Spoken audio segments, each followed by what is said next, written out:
गर्मी में गर्म हवा के गुब्बारे में पूरा ससुराल। निकिता, ठीक है, मैं काम पर जा रहा हूँ। अगर कुछ जरूरी सामान लाना हो तो अभी बता दो, आते समय मैं ले आऊंगा। नहीं, घर में जरूरत का सारा सामान है, आप बेफिक्र होकर जाइए और अपना ख्याल रखना। पंकज एक हॉट एयर बलून में काम करता है, जहां पर उसे बलून को साफ करना, उसकी मेंटेनेंस करना और इस तरह के कई काम करने पड़ते हैं। वो काफी दिनों से लगातार यही काम कर रहा है, इसलिए उसे हॉट एयर बलून के बारे में बहुत कुछ पता है और उसे थोड़ा बहुत चलाना भी आता है। जैसे पंकज घर से जाने लगता है तभी पीछे से गोलू आवाज लगाता है, पापा पापा मेरे लिए टॉफी लेकर आना, और पापा मेरे लिए कुरकुरे और भुजिया वाली नमकीन भी। अपने बच्चों की बात सुनकर पंकज नीचे बैठ जाता है और दोनों बच्चों को गले लगाते हुए कहता है, हाँ मेरे राजा बेटा और मेरी राजकुमारी, मैं तुम दोनों के लिए टॉफी, कुरकुरे और नमकीन लेकर जरूर आऊंगा। अब तुम अंदर जाओ और मम्मी और दादाजी को ज्यादा परेशान मत करना। पंकज दोनों बच्चों को अंदर भेज देता है और खुद काम के लिए निकल जाता है। इधर निकिता घर के कामों में लगी हुई है, तभी बाहर से राजेश आता है। अरे भाई, आज तो बहुत गर्मी हो रही है। जरा देखो तो घड़ी में अभी 10 ही बजे है और सूरज ऐसे आग उगल रहा है जैसे आज ही सब कुछ जला देगा। हाँ जी, आप सही कह रहे हो। इतनी गर्मी में इस टिन के घर में रहना तो एक जंग जीतने के बराबर है, और हम तो फिर भी बड़े हैं, सब समझते हैं। हमारे छोटे छोटे फूल जैसे नाजुक बच्चों को देखो, वो भी इस गर्मी को हमारे साथ झेल रहे हैं। दरअसल राजेश का परिवार बहुत गरीब है। ये लोग गांव से थोड़ी बाहर एक छोटी सी झोपड़ी में टीन का घर बनाकर रहते हैं। उनके घर में कोई भी सुविधा नहीं है, न गैस चूल्हा है और न ही पंखे। ऐसे ही सब लोग बैठकर बातें कर रहे हैं, तभी बाहर आंगन में चूल्हे पर खाना बना रही निकिता खुद से कहती है, अरे यार, मैं तो पंकज से कहना ही भूल गई, आज तो घर पर आटा है ही नहीं। चलो, चावल होंगे, शायद वही बना लेती हूँ। निकिता आंगन से घर के अंदर जाकर देखती है, अरे ये क्या, इसमें तो चावल भी नहीं है। इधर घर में ना आटा है और ना ही चावल। तभी बाहर से नेहा की आवाज आती है, अरे भाभी, आज खाना बनाने में कितना टाइम लगाओगी? मैं तो पहले ही कह रही थी कि मैं आपकी मदद कर देती हूँ, लेकिन आप ही कह रही थी कि आराम कर लो। दरअसल आज नेहा की तबीयत थोड़ी खराब थी, जिसकी वजह से निकिता ने उसे किसी भी काम में मदद करने से मना कर दिया था। नेहा की बात सुनकर निकिता कहती है, दीदी, खाना तो मैं बना देती, लेकिन क्या करूँ, ना आटा है ना चावल, और मैं तो पंकज को बोलना भी भूल गई। अरे भाभी, फिर अब क्या खाएंगे? अब कुछ तो खाना पड़ेगा ना, पैसे तो नहीं रहेंगे। देखो, दोनों बच्चे भी हैं, अभी तो सो रहे हैं, उठते ही खाना मांगेंगे। रुको, मैं अभी मम्मी को बोलती हूँ। निकिता अपनी सास के पास जाकर कहती है, मम्मी, घर में आटा और चावल दोनों खत्म हो गए, चलो हम दोनों बाजार चलकर ले आते हैं। निकिता घर में से थैला और कुछ पैसे लेकर दोनों सास बहू बाजार जाते हैं। तभी रास्ते में पड़ोसन कमला मिलती है, जो अपने घर के सामने खड़ी होती है। अरे सरला बहन, तुम इतनी धूप में बाजार में क्या लेने जा रही हो? जरा देखो तो बाहर कितनी गर्मी हो रही है। बहन, कुछ नहीं, बस घर का थोड़ा सामान खत्म हो गया था, वही लेने जा रहे हैं। अरे इतनी धूप में हम तो बाहर नहीं निकलते, इतनी गर्मी में एक एसी से कुछ नहीं होता। पूरे 2 एसी चल रहे हैं हमारे घर में। मैं तो बस अपने पोते को आइसक्रीम दिलाने के लिए बाहर आई थी, और एक तुम हो, ना सुबह बाजार जाती हो, ना शाम को दोपहर में निकलती हो। ये कहकर कमला अपने घर के अंदर चली जाती है। इधर निकिता सरला से कहती है, इन लोगों के मजे, एक एसी में भी इनको गर्मी लगती है और एक हम लोग हैं। एसी का आज तक बस नाम ही सुना है, लोगों के घरों में बाहर से लगा हुआ देखा है। बेटा, हमारे पल्ले तो कुछ है ही नहीं, वो एक टीन का घर है। पता नहीं कैसे वो थोड़ी सी जगह मिल गई जहाँ हम रह रहे हैं। शुक्र मनाओ हमारे सिर पर छत तो है, वरना कुछ लोग ऐसे भी हैं जो सड़कों पर रहते हैं। इतनी गरीबी और असुविधा में रहने के बाद भी सरला अपनी बहू को बड़ी प्यार से समझाती है। ऐसे ही दोनों सास बहू बाजार जाती हैं और जरूरत का सामान लेकर घर आ जाती हैं। घर आकर निकिता सबके लिए खाना बना देती है। सभी घर वालों को खाना परोसने के बाद वो अपने दोनों बच्चों को भी खाना दे देती है। ऐसे दिन बीतने लगते हैं। एक दिन छोटे बेटे शिवम का फोन आता है, मम्मी कैसी हो आप? आज तो मैं घर आ रहा हूँ, आपके लिए कुछ लाना है क्या?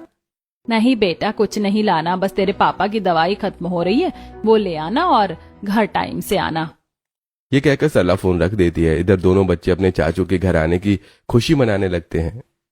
वाह, चाचू आने वाले हैं, चाचू मेरे लिए चिप्स लेकर आएंगे। चाचू ने तो मुझे इस बार बैट बॉल लाने का वादा किया था, देखना पक्का मेरे खिलौने भी लाएंगे। दोनों बच्चे ऐसे ही खेल रहे होते हैं। इधर पंकज भी अपनी नौकरी से वापस आ जाता है।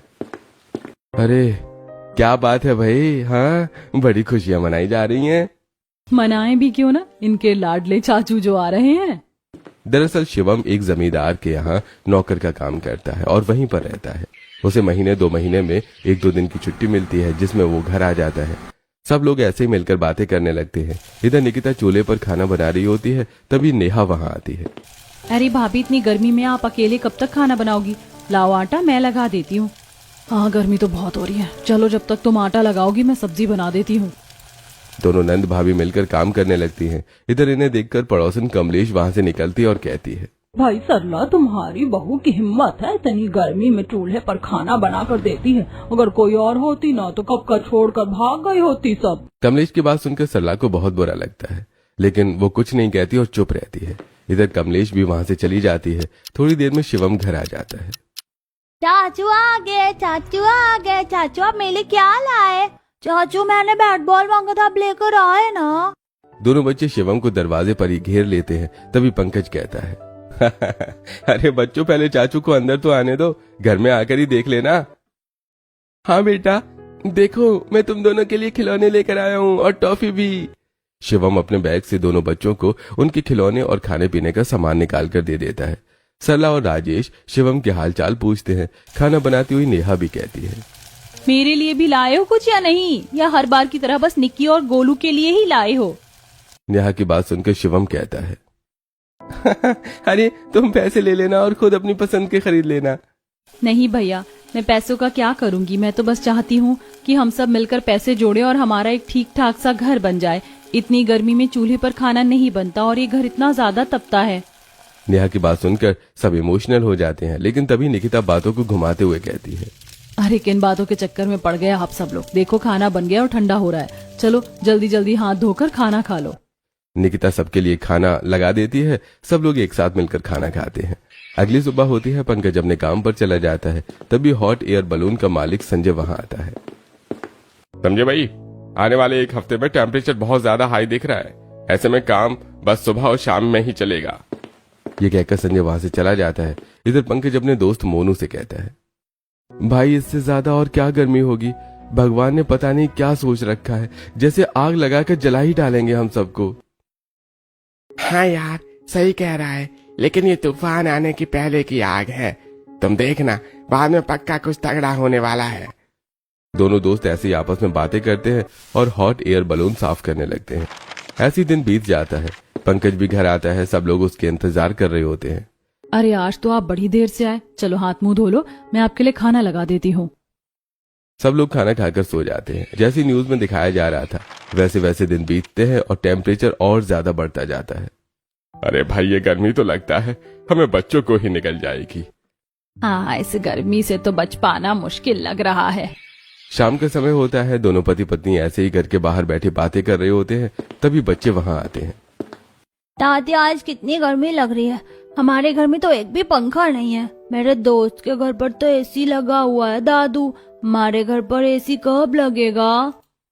बच्चों की बात सुनकर सरला और राजेश परेशान हो जाते हैं और उन्हें समझाते हुए कहते हैं, बेटा, पापा गए हैं ना पैसा कमाने। जब हमारे पास बहुत सारे पैसे हो जाएंगे तो हम भी एक अच्छा सा घर बनवाएंगे और उस घर में मैं अपने राजा बेटे और रानी बेटी के लिए एसी भी लगवाऊंगा। दोनों पति पत्नी ऐसे ही बच्चों को समझाते हैं। रात हो गई थी। सब लोग सो जाते हैं। अचानक रात को बादल गरजने लगते हैं। अरे भाई, मैं तो पहले ही कह रहा था कि इतनी ज्यादा आग बढ़ रही है, आंधी तूफान तो आना ही था। अचानक से बहुत तेज हवाएं चलने लगती हैं और भयंकर आंधी तूफान आने लगता है। निकिता घबरा कर उठ जाती है। हे भगवान, ये कैसा तूफान आ रहा है। पंकज, इस तूफान में तो हमारा घर ही उड़ जाएगा। दोनों पति पत्नी तुरंत उठकर टीन वाले घर को सहारा देने लगते हैं। इधर नेहा और बाकी सब लोग भी बहुत परेशान हो जाते हैं। बच्चे भी रोने लगते हैं। मम्मी, बहुत डर लग रहा है। ये हवाएं कब बंद होंगी? अच्छे बच्चे ऐसे नहीं डरते। देखो, मम्मा यहीं पर है ना। निकिता अपने दोनों बच्चों को गोद में लेकर बैठ जाती है। अचानक रात को आंधी तूफान आने की वजह से उनके बिस्तर भी उड़ने लगते हैं। थोड़ी देर तेज हवा चलती है। उसके बाद बादल जोर जोर से गरजने लगते हैं। हे भगवान, जैसे बादल गरज रहे हैं, ऐसा तो लगता है बहुत तगड़ी बारिश होगी। हाँ मम्मी, आप सही कह रही हो। आज सुबह मालिक भी पॉडकास्ट देख रहा था। उसमें बताया गया था कि 1 हफ्ते तक लगातार बारिश होने वाली है और बादल फटने की भी पूरी संभावना है। बादल फटने का नाम सुनकर सरला डर जाती है। हे भगवान, ये कैसी मुसीबत है। हम जैसे गरीबों पर ही ऐसी मुसीबत क्यों आती है? और नहीं तो क्या, देखो गांव में बाकी सब लोग आराम से सो रहे होंगे अपने अपने घरों में, अपने एसी और पंखे चलाकर, लेकिन एक हम हैं जो इस आंधी तूफान से जूझ रहे हैं। ऐसी पूरी रात बीत जाती है। राजेश का पूरा परिवार इस आंधी तूफान और बारिश में ही रात बिताता है। बारिश अगली सुबह तक भी नहीं रुकती। अब तो घर के अंदर भी पानी भर जाता है। मम्मी, पानी घर में आ गया है, हम इसमें डूब जाएंगे, कुछ तो करो। भाभी आप देखो, अगर कोई जरूरी सामान है तो उसे निकाल लो। अरे सामान निकाल कर क्या करेंगे, हमें तो कुछ समझ नहीं आ रहा, आखिर हम जाएंगे कहाँ। बेटा इस घर में तो अब रहना बहुत मुश्किल है। हाँ, ये तो पूरा पानी से भर गया है और बारिश रुकने का नाम ही नहीं ले रही है। अगर रुक जाए तो शायद कुछ समाधान हो। पापा बारिश में भी हम इस पानी में तो नहीं रह सकते ना। देखो कहाँ कहाँ से पानी बहकर आ रहा है, इसमें कीड़े मकोड़े न जाने क्या क्या होंगे। देखो हमारे घर के सामने जो ऊंचा मिट्टी का टीला है, हम वहाँ चलते हैं, कम से कम वो सूखा तो है। पंकज के पास हॉट एयर बलून वाली जगह से एक बड़ी सी छतरी मिली थी। ये सब लोग घर से थोड़ा थोड़ा बहुत सामान उठाते हैं और उस छतरी को लेकर मिट्टी के टीले पर आ जाते हैं। लगातार बारिश ऐसे ही होती रहती है। पूरा गांव और मोहल्ला पानी में डूब जाता है। बारिश करीब 3 दिनों तक लगातार चलती है। बारिश बंद होने के बाद राजेश अपने टूटे हुए घर को देखकर कहता है, अरे इस घर में तो अब रहना बहुत मुश्किल है। पापा आप राजू चाचा से बोलो ना, उनका तो 3 मंजिला मकान है। अगर उनके घर में हमें एक कमरा मिल जाए तो हम किराया दे देंगे और कुछ ही दिनों की बात है, फिर हम अपना कोई और ठिकाना देख लेंगे। पंकज की बात मानकर राजेश राजू के घर जाता है। अरे राजू भाई, तुझे तो पता ही है मेरा घर गांव में सबसे नीचे था और 3-4 दिन तक जो भारी बारिश हुई है उसकी वजह से पूरे घर में पानी भर गया है। आंधी तूफान में टीन की चादर भी उड़ गई है। अगर हो सके तो हमें कुछ दिनों के लिए सिर पर छत दे दो, हम जितना बनेगा तुम्हारा किराया दे देंगे। अरे भाई देखो, बारिश अकेले तुम्हारे घर पर ही तो नहीं हुई ना, पूरे मोहल्ला पानी में डूबा हुआ है। नीचे का पूरा हिस्सा हमारा भी पानी से खराब हो गया है। हम लोग भी ऊपर वाले मकान में रह रहे हैं, माफ करना पर ये नहीं हो पाएगा। राजू सीधे सीधे राजेश को मना कर देता है। इधर शिवम भी अपने मालिक के यहाँ से घर आ जाता है और घर वालों की यह हालत देखकर बहुत परेशान होता है। पूरा परिवार एक साथ बैठकर सोचने लगता है। तभी पंकज कहता है, मम्मी पापा आप लोग यहाँ से चलो, मेरे मालिक के पास एक हॉट एयर बलून खराब पड़ा है। मैं उनसे रिक्वेस्ट करूंगा तो शायद वो हमें कुछ दिनों के लिए दे दें। मैं उसे ठीक करके उड़ा सकता हूँ। कुछ दिन हम उसी बलून में काट लेंगे। हाँ पापा, भैया सही कह रहे हैं, क्योंकि यहाँ पर तो रहना बहुत दूर की बात है, बैठने तक की भी जगह नहीं बची है। तेज आंधी तूफान और बारिश की वजह से एक छोटा सा आशियाना जिसमें ये सब लोग रह रहे थे वो भी उजड़ जाता है। राजेश का पूरा परिवार वो जगह छोड़ने पर मजबूर हो जाता है। घुटनों तक भरे पानी में से होकर ये लोग चलने लगते हैं। पापा हम इस पानी में डूब जाएंगे, यहाँ कितना पानी भरा हुआ है। नहीं बेटा, मैं तुम्हें डूबने नहीं दूंगा। पंकज गोलू को अपने कंधे पर बिठा लेता है। इधर शिवम ने निक्की को कंधे पर बिठाया हुआ है। ऐसे ही सब लोग पानी में से होते हुए हॉट एयर बलून वाली जगह पर पहुंच जाते हैं। वहां पर भी पानी भरा हुआ था। मुश्किल से एक ऊंची जगह पर थोड़ी सी सूखी जगह बची थी जहां पर ये लोग जाकर बैठते हैं। तभी पंकज अपने मालिक से बात करता है। मालिक, एक गुजारिश करनी थी। बारिश की वजह से मेरे पूरे घर में पानी भर गया है। अगर मैं इस खराब वाले हॉट एयर बलून को कुछ दिनों के लिए इस्तेमाल कर सकूं तो आपका बड़ा एहसान होगा।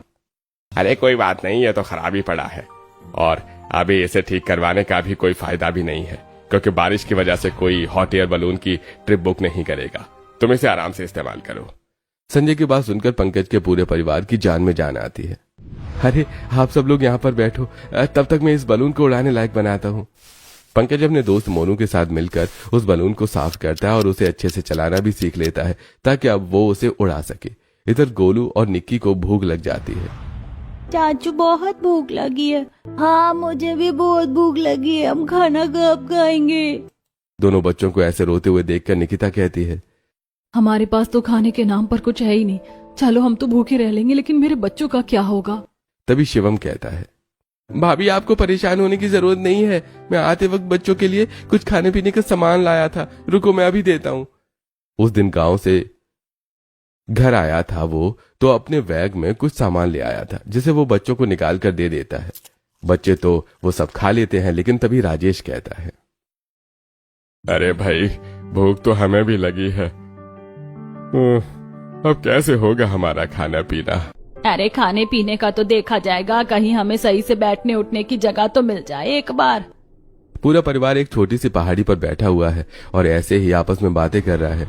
तभी अचानक तेज हवाएं चलने लगती हैं तो नेहा आवाज लगाकर पंकज से कहती है, भैया और कितना टाइम लगेगा? इतनी तेज हवाएं चल रही हैं, ऐसा लग रहा है कि ये पहाड़ी अभी नीचे गिर जाएगी।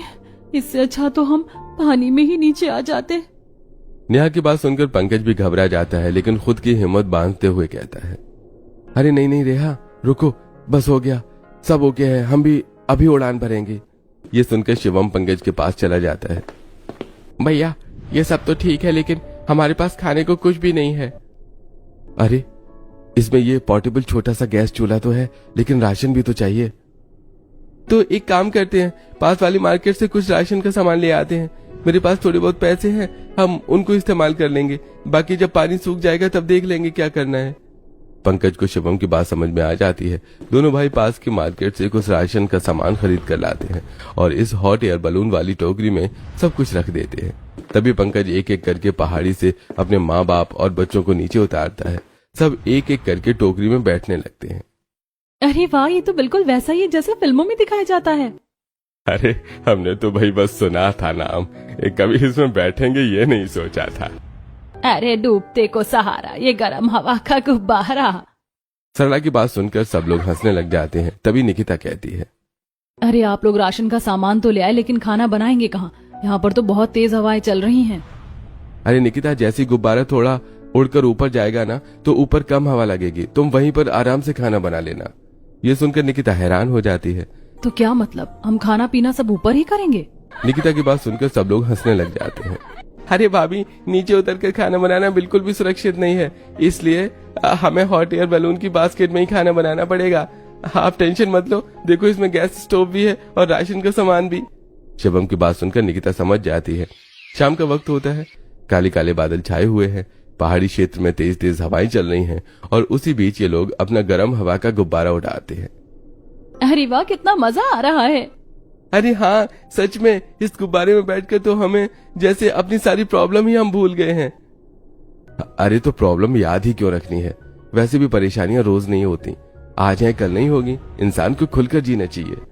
ऐसी बातें करते हुए गुब्बारा उड़ान भरने लगता है। उधर निकिता भी अपना खाना पीना का सामान निकालती है और खाना बनाना शुरू कर देती है। आज इनका गुब्बारे में पहला दिन है और वो भी शाम का समय, इसलिए उन्हें बहुत मजा आता है। मम्मी इसमें तो बहुत अच्छा लग रहा है। हाँ, यहाँ पर तो बिल्कुल भी गर्मी नहीं लग रही है और एक हमारा घर था जो आग की तरह तपता रहता था। पापा अब हम घर नहीं जाएंगे, इसी में रहेंगे। बच्चों को हॉट एयर बलून की सवारी बहुत पसंद आती है। इधर बारिश के बाद आसमान में जो ठंडी ठंडी हवा चल रही थी उसकी वजह से हल्की ठंड लगती है। सब लोगों को पहला दिन इतना अच्छा लग रहा है। इधर निकिता भी सबके लिए एक एक करके खाना बना देती है। सब लोग बास्केट में बैठे बैठे ही खाना खाते हैं। अरे भाई, बहुत नींद आ रही है। 3 दिनों के बाद आज जाकर थोड़ा सुकून मिला है, मैं तो सो जाती हूँ। मम्मी आप सही कह रही हो, मुझे भी बहुत नींद आ रही है। सरला, गोलू और नेहा निक्की को लेकर सो जाती हैं। इधर राजेश, निकिता और बाकी सब लोग भी सो जाते हैं और पंकज अपनी तकनीक से बलून उड़ाता रहता है। ऐसी रात बीत जाती है। सब लोग को रात में बहुत मजा आता है। अगली सुबह होती है, सबको वॉशरूम जाना होता है और फ्रेश होना होता है, जिसकी वजह से पंकज एक सूखी जगह पर बलून को उतारता है। अरे हाँ भाई, ये तूने सही किया। यहाँ पर तो पानी नहीं है, वरना हमारे पूरे क्षेत्र में पानी ऐसे आ गया है जैसे कोई बांध टूट गया हो। अरे पापा, ये जगह थोड़ी ऊंची है इसलिए यहाँ पर पानी नहीं है, लेकिन देखो आसपास कितना पानी भरा हुआ है और ये भी बिल्कुल सुरक्षित नहीं है। आप लोगों को जो भी करना है थोड़ी जल्दी कर लो। सब लोग फ्रेश होते हैं। उसके बाद पास में ही खेत के पास एक मोटर चल रही होती है जहाँ सब लोग नहा लेते हैं। अरे यहाँ तो बिल्कुल फ्रेश पानी आ रहा है, काम करती हूँ, पीने के लिए भर लेती हूँ, बास्केट में काम आएगा। निकिता 1-2 बोतल पानी की भर कर रख लेती है। तभी निकिता कहती है, यहाँ पर तो बिल्कुल सही जगह है, क्यों ना रुककर थोड़ा खाना बना लेते हैं। बाहू, ये तो तू सही कह रही है। जब तू बास्केट में खाना बना रही थी ना, तब हमें बड़ी दिक्कत हो रही थी, बच्चों को भी आंच लग रही थी। अगर यहाँ पर खाना बन जाएगा तो बिल्कुल सही रहेगा, यहीं पर खाकर बाद में बास्केट में बैठ जाएंगे। निकिता जैसे ही बास्केट से खाने पीने का सामान नीचे उतारती है, तभी अचानक तेज हवाएं चलने लगती हैं और पंकज भी बाहर से आ जाता है। निकिता, ये तुम क्या कर रही हो? मैंने तुमसे पहले ही कहा था कि ये जगह सेफ नहीं है। यहाँ पर लैंडस्लाइड, तेज हवाएं और आंधी तूफान आने का सबसे ज्यादा डर होता है। जरा देखो तो, ये जगह आसपास से थोड़ी ऊपर उठी हुई है, तभी तो सूखी है। अरे मैंने सोचा कि बास्केट के अंदर खाना बनाने में बहुत दिक्कत होती है, तो क्यों ना यहाँ पर खाना बना लूं, लेकिन यहाँ पर तो बहुत तेज हवाएं चलने लगी हैं।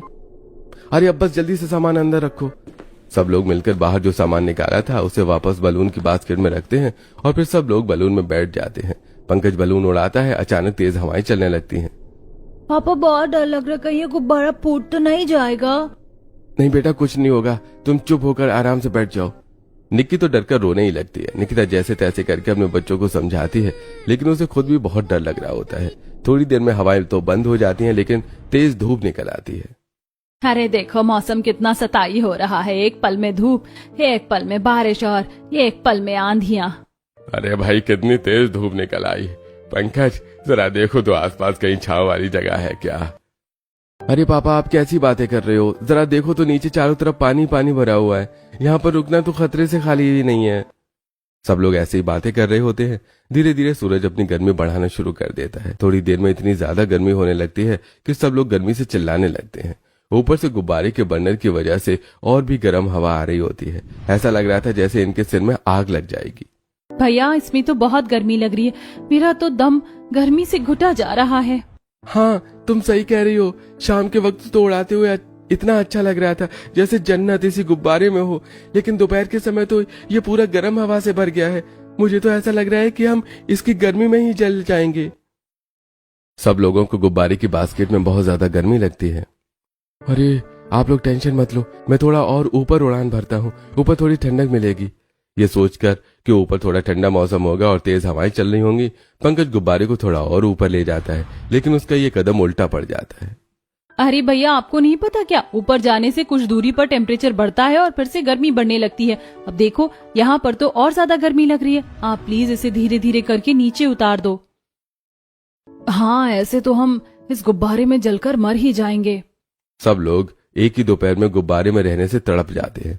ऐसी जैसे तैसे करके शाम होती है, तब जाकर मौसम थोड़ा शांत होता है और इन सब की जान में जान आती है। इधर पूरा दिन तो गर्मी गर्मी करने में निकल गया था।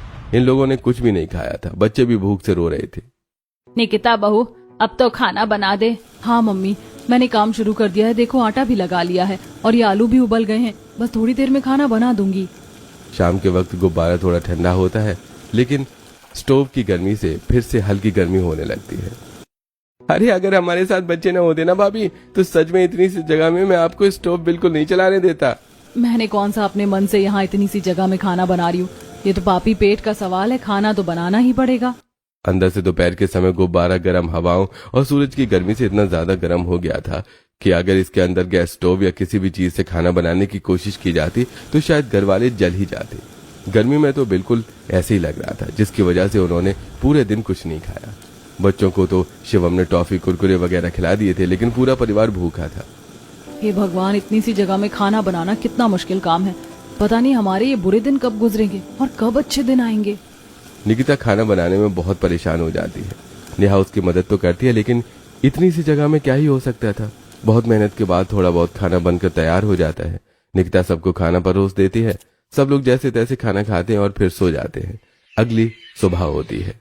हे भगवान अभी तो 5:30 बजे हैं और सूर्यदेव को देखो कैसे निकल कर बैठ गए हैं। हाँ अब तो ऐसा लगता है जैसे सूर्यदेव सोते ही नहीं है, सुबह सुबह प्रकट हो जाते हैं। बताओ 5:30 बजे का भी कोई टाइम है क्या? दोनों भाई बहन ऐसी बातें कर रहे होते हैं। इधर निकिता मन ही मन सोच रही होती है, हे भगवान आज भी पूरा दिन गुब्बारे में बिताना पड़ेगा, कितनी गर्मी हो रही है। पता नहीं ये पहाड़ जैसा दिन कैसे कटेगा। मुझे तो कल वाले दिन को याद करके ही सर्दी बुखार चढ़ रहा है।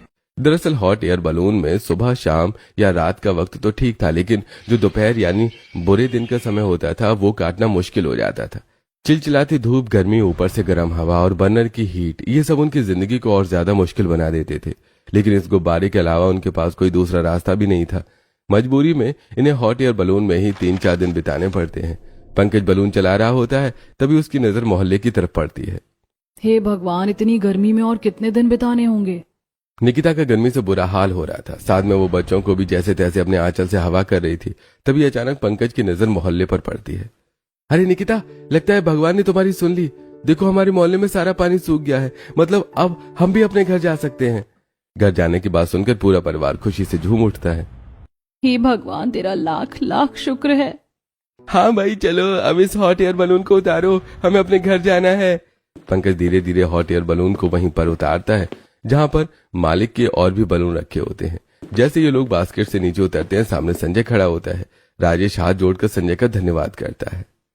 मुसीबत के समय आप हमारे काम आए, हमारे बारे में सोचा और अपना एक कीमती सामान हमें दिया। इसके लिए हम आपके सदा आभारी रहेंगे। अगर आप नहीं होते तो पता नहीं मेरे परिवार को कहां कहां दर दर की ठोकरें खानी पड़ती। अरे नहीं नहीं, ये तो मेरे भी किसी काम का नहीं था और आप लोगों के काम आ गया, इससे अच्छा और क्या हो सकता है। जहाँ पर पड़ोसी काम नहीं आए वहाँ पर एक अजनबी ने हमारी कितनी मदद की है। वो लोग संजय का धन्यवाद करके अपने गांव वापस चले जाते हैं और अपने उसी टीम के घर के पास पहुंचते हैं। राजेश उसे देखकर अपना सिर पकड़ लेता है। अरे बारिश ने तो सब कुछ तबाह कर दिया, जैसा तैसा था। हमारी सिर पर एक छत तो थी। राजेश को परेशान देखकर शिवम और पंकज उसके पास आते हैं। पापा, आपको टेंशन लेने की जरूरत नहीं है। और नहीं तो क्या, हम मिलकर मेहनत करेंगे और अपना घर अच्छा बना लेंगे। भैया, मैं भी आपका साथ दूंगी। सब लोग मिलकर पहले उस घर को साफ करते हैं, उसके बाद अब सब लोग काम करने लग जाते हैं। भाभी, मेरी दोस्त कह रही थी कि गांव के बाहर एक नई फैक्ट्री खुली है जहां पर पैकिंग का काम करना होता है और महीने के पूरे 15,000 रुपए मिलते हैं। अरे ये तो बहुत अच्छी बात है, काम का काम, पैसे भी मिलेंगे और गर्मी से भी बचे रहेंगे। चलो हम दोनों भी उस कंपनी को ज्वाइन कर लेते हैं। पैकिंग करनी तो हमें भी आती है। अरे वो पहले ट्रेनिंग देंगे, इस बात की टेंशन मत लो। ये तो और भी अच्छा है। शाम को जब पंकज और शिवम घर पर आते हैं तो नेहा और निकिता इस बारे में उन्हें बता देती हैं। अरे नहीं, हमारे होते हुए तुम लोग काम करोगी, ये अच्छा लगता है क्या? अच्छा बुरा क्या होता है, और जब घर के मर्द कमा सकते हैं तो घर की औरतें क्यों नहीं। बस अब हमने ठान लिया है, हम भी आप लोगों की मदद करेंगे। जितनी जल्दी हमारे पास पैसे इकट्ठे हो जाएंगे उतनी जल्दी हम अपना अच्छा घर बना पाएंगे। और नहीं तो क्या, ताकि आगे आने वाली बारिश को हमारा घर झेल पाए और हमें इस तरह उस गर्म गुब्बारे में समय न काटना पड़े। मेहनत तो करनी ही पड़ेगी ना।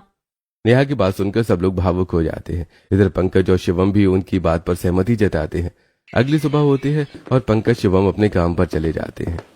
इधर निकिता भी अपने बच्चों को खाना खिलाकर उन्हें अपने दादा दादी के पास छोड़कर काम करने के लिए चली जाती है। अरे वाह भाभी, यहाँ पर तो एसी चल रहा है और काम भी कितना आसान है। हाँ, और ये मैम भी कितनी सहायक हैं, सब कुछ कितने प्यार से बता रही हैं। ऐसे माहौल में तो काम करने का मजा आता है। दोनों नंद भाभी को वहां पर काम करने में बहुत मजा आता है। सुबह 10 बजे से कब शाम के 5 बज जाते उन्हें पता ही नहीं चलता। अरे भाई, बीच में एक बार भूख तो लगी थी। जब हम लोगों ने दोपहर का खाना खाया उसके बाद तो पता ही नहीं लगा कि क्या टाइम हो रहा है और क्या नहीं। हाँ भाभी, आप सही कह रही हो। दरअसल आज तक हम इतनी गर्मी में रह रहे हैं तो हमें तो एसी स्वर्ग जैसा लग रहा है। सच में मन कर रहा है कि रात को भी कंपनी में ही रुक जाऊं। नेहा की बात सुनकर निकिता हंसने लगती है। शाम को दोनों नंद भाभी अपने घर आ जाती हैं। घर आकर दोनों मिलकर खाना बनाती हैं। पंकज और शिवम भी काम से वापस आ गए थे। शाम को सब लोग बैठकर एक साथ खाना खाते हैं। अरे गोलू, निक्की, देखो मैं तुम लोगों के लिए चॉकलेट लेकर आया हूँ।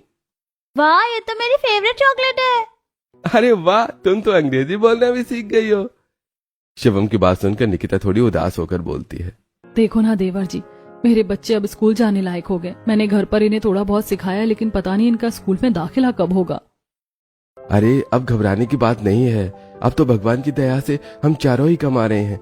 तुम देखना, आने वाले महीनों में हम अपना अच्छा घर बनाएंगे और अपने बच्चों का स्कूल में दाखिला भी करवा देंगे। अब तक तो निकिता घर पर ही अपने दोनों बच्चों को थोड़ा बहुत पढ़ा रही थी। जैसे जैसे दिन बीतते हैं दोनों भाई मिलकर बहुत मेहनत करते हैं। इधर नेहा और निकिता भी उनका पूरा साथ देती है। फाइनली वो दिन आ जाता है जब ये लोग अपने पुराने घर को हटाकर एक अच्छा घर बनाने के काबिल हो जाते हैं।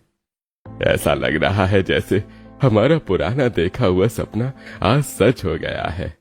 और नहीं तो क्या, हमने कब से सोचा था कि जब हमारे घर पर छत डलेगी तो हम भी लोगों में लड्डू बांटेंगे, और देखो आज मैं लड्डू बांट रही हूँ। सरला और राजेश का नया घर बनकर तैयार हो गया था। आज इनके घर पर छत भी लग गई थी और इन्होंने अपना सारा सामान अंदर रख लिया था। शाम का वक्त होता है। निकिता सबके लिए खाना बना देती है। भाभी, मैं छत पर जा रहा हूँ, आप सारा खाना छत पर ही ले आना। अरे हाँ भाई, छत पर ठंडी ठंडी हवा चल रही है, वहाँ खाना खाने में मजा आएगा। निकिता और नेहा खाना लेकर छत पर जाती हैं। सब लोग एक साथ बैठकर खाना खाते हैं। तभी आसमान में एक हॉट एयर बलून दिखाई देता है। मामा देखो, हॉट एयर बलून जा रहा है। उसे देखकर सब लोग इमोशनल हो जाते हैं। वो भी क्या दिन थे जब हमें इस गर्म हवा के गुब्बारे में दिन बिताने पड़े थे।